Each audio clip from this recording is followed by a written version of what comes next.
ini pada prinsipnya belajar paket sama belajar yang di reguler umum pada prinsipnya sama sebenarnya.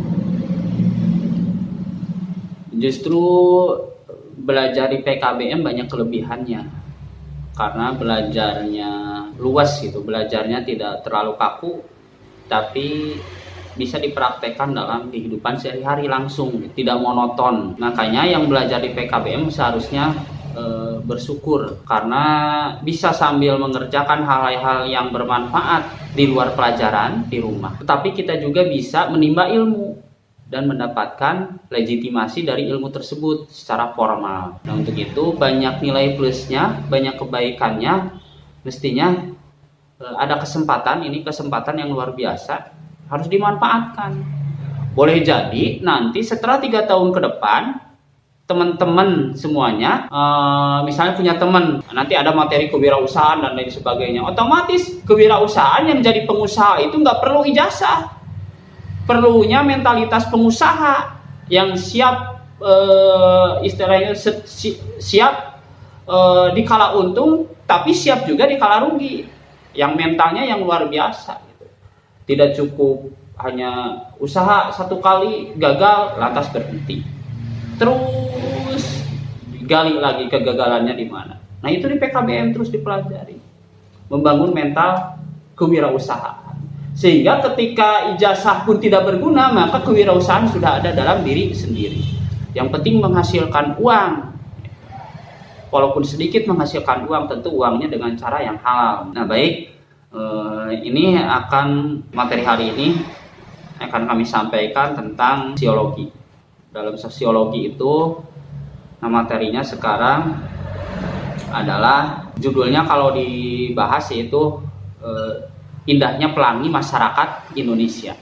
Nah, ini ada sebuah modul indahnya pelangi masyarakat Indonesia. Nah, sebelum mengupas tuntas secara keseluruhan, nanti kesimpulannya akan seperti itu.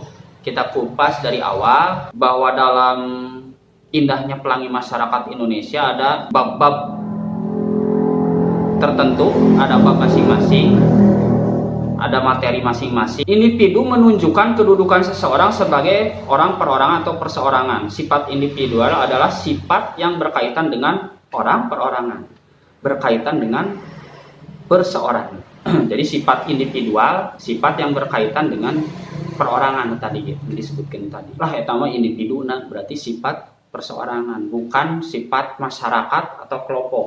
Jadi berdasarkan pengertian tadi di atas, dapat dibentuk suatu lingkungan untuk anak yang dapat merangsang perkembangan potensi-potensi. Jadi berdasarkan pengertian di atas, dapat dibentuk suatu lingkungan untuk anak yang dapat merangsang perkembangan potensi-potensi yang dimilikinya dan akan membawa perubahan-perubahan apa saja yang diinginkan dalam kebiasaan dan sikap-sikap. Jadi sifat individual yang berkaitan perorangan-perorangan tersebut, tadi disebutkan di atas, individu-individu tersebut dapat dibentuk ke lingkungan teh. Perubahan-perubahan, sikap-sikap yang membawa kebiasaan terhadap individu tersebut. Anak biasa dibantu oleh guru, orang tua, atau orang dewasa yang lainnya. Tadi disebutkan bahwa individu itu menunjukkan kedudukan seseorang sebagai perorangan atau sifat individual itu. Aya anak usum misalnya kerudung kieu, baju kieu, gamis nu kieu gitunya, rupa-rupa model-model sepatu nu kieu,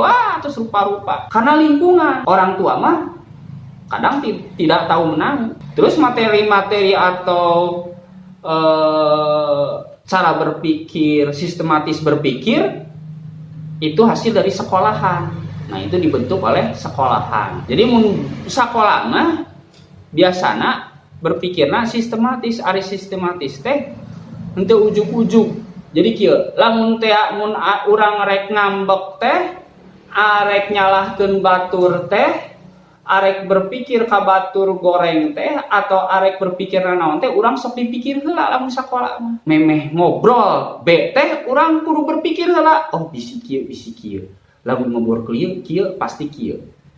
Ketika berbicara seperti ini, efeknya seperti ini. Ketika tidak berbicara seperti ini, pasti seperti ini. Jadi terus terang, eta sekolah akan secara sendiri berdampak kepada sistematis orang cara berpikir. Sok sanaos memang orang Teu karasa seperti itu. Makanya ketika ada seseorang yang cara berpikirnya atau karakteristiknya atau dalam kehidupan sehari-harinya berperilakunya anu tidak sesuai, sok aya paribasa siga anu teu ngahakan bangku sekolahan. Nah gitu. Padahal bangku sekolahan teu di daharan gitu. Mana memang seperti itu. Kos budak leutik pisan, kos anu teu sakola, kawas anu teu disakolahkeun. Sabab budak sakola, manu sakola, man teu kitu, artinya sistematis. Berpikiran teh teu janji gitu. Bahasa teh. Terus sang dia tahu yang sekolah itu kalau secara berpikir, yang sekolah itu tahu ketika ngobrol begini pasti bakal begini. Ketika tidak ngobrol begini pasti efeknya seperti ini. Makanya sok kadang orang lebih tinggi ilmu nanya terus lu komo profesor kalau itu telat ngobrolnya mun diwawancara mana aku ulang anu gitu ngulang coba ngagerem nah heula mikir daripada salah ngobrol. Lamun geus salah ngobrol bisa dicabut. Makanya itulah yang dirangsang oleh guru dengan pelajaran-pelajaran yang dimasukkan, pelajaran naon oke memberikan pengetahuan sehingga karena diri itu menjadi suatu kesimpulan, akhirnya keluarlah perilaku yang dihasilkan. Cenah geuning aya budak geuning mangko disakolahkeun, mangko tinggi tapi etikana perilakunya seperti itu. Nah, lagi-lagi itu lingkungan yang mempengaruhi, makanya dominan lingkungan. Jadi kesimpulannya jadi bahwa tadi nu disebut individual, sifat individual adalah sifat yang berkaitan dengan orang perorangan, berkaitan dengan perseorangan. Maka sifat tersebut walaupun berkaitan dengan perseorangan bisa dibantu atau dibentuk oleh guru, orang tua atau dewasa. Sok sanajan memang hasilnya kayak jadi sendiri-sendiri.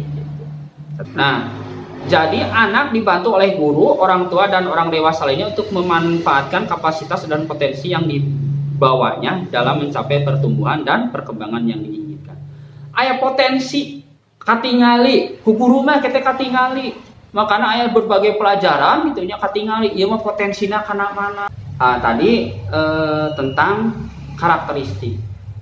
Jadi sejak lahir bahkan sejak masih di dalam kandungan ibunya manusia merupakan kesatuan psikologis atau psikomatis yang terus mengalami pertumbuhan dan perkembangan. Itu merupakan sifat kodrati manusia yang harus dapat perhatian secara seksama. Jadi nanti minggu akan ditulis heula tapi kayak dipahami. Nah, setelah dipahami langsung namun ayeuna ditulis heula engke kalah teu paham gitu, paham heula. Jadi sifat manusia itu ada sifatnya secara individunya. Sejak lahir bahkan sejak masih dalam kandungan ibunya, manusia merupakan kesatuan psikofisis atau psikosomatis. Jadi secara psikis atau secara psikologis itu sudah menjadi kesatuan yang terus mengalami pertumbuhan dan perkembangan. Itu merupakan sifat kodrati manusia yang harus mendapat perhatian secara seksama. Mengingat pentingnya makna pertumbuhan dan perkembangan ini, maka persoalan yang berkaitan dengan pertumbuhan dan perkembangan, nah tadi tentang ciri atau sifat dari individu. Jadi gini, jadi individu itu mempunyai sifat-sifat anu dibawa sejak lahir, tetapi bisa dibentuk atau bisa terbentuk oleh lingkungan. Jadi dasarnya sejak lahir sudah ada, nah, nanti yang membentuk adalah lingkungan. Nah, setiap individu memiliki ciri dan sifat atau karakteristik bawaan. Sekarang karakteristik individu. Tadi pengertian individu. Ayeuna karakteristik individu. Jadi anu tadi kahiji bagian pengertian individu. Ayeuna karakteristik individu. Coba saha anu tiasa naon pengertian individu?